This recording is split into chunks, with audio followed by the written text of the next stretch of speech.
some years ago. I think it was maybe even 5 years into this ministry. I had written my first 2 books at least by that point. And I was traveling and I was doing media appearances and I wasn't being quiet about it. I mean, it was not a hobby. I was in this thing. People knew what I did. But still, I got word that a few fellow Christians over here was saying how weird it was that Kyle talked about God so much. Folks, I don't know what else to say except sometimes Christians will give you the most grief. And that's why it especially hurts from them. Because I would have expected that kind of thing from the world, but really the world kind of thought, well, all right, something happened to him we don't understand, but we kind of assume he's going to be different. But the church people. That's when it hurts the most.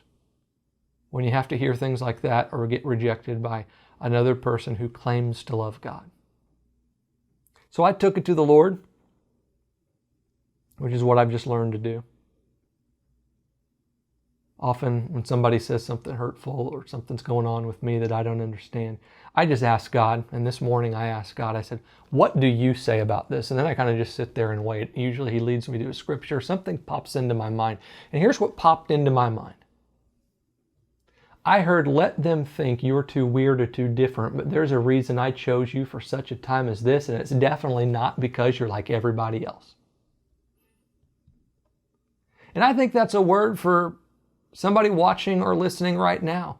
You've been mocked and demeaned and criticized for something you believe, maybe for the way you worship. It could be 1,000 things that are dear to you. But to you, God says, the things people think are weird are all part of God's design to do something that nobody else can do.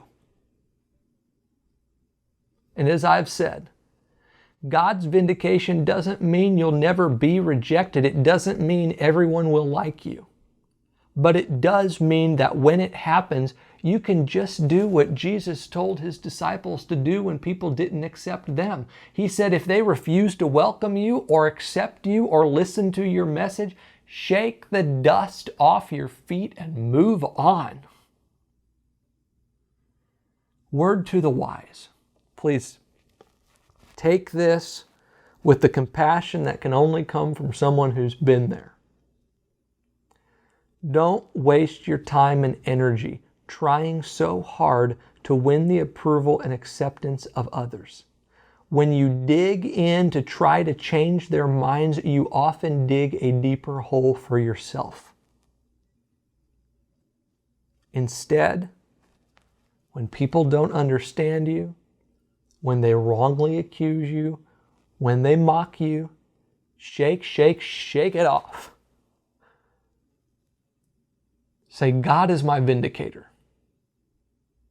Be content that you are first and foremost accepted and favored by God, and you are.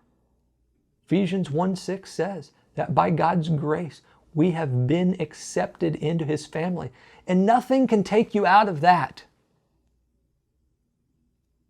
That's what matters most.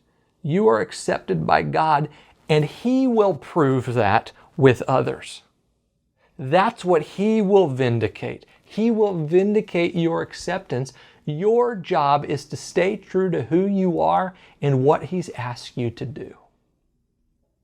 As you're going about your Father's business, God will give you favor with the right people, in the right places, and at the right times. That's the secret to acceptance. Now, some of you are like I was. You've been deeply scarred by rejection, and it's created a fear in you that's paralyzed you in your relationships and opportunities. You are listening to someone who's been there, as you probably heard from a few of my stories there. But thankfully, I'm not still there. A big part of my testimony includes the process God took me through to overcome this identity of rejection, to overcome the hurt and the fear of it. That's how I'm able to do what I'm doing today, and to put myself in front of people and to face the criticism that comes with it all.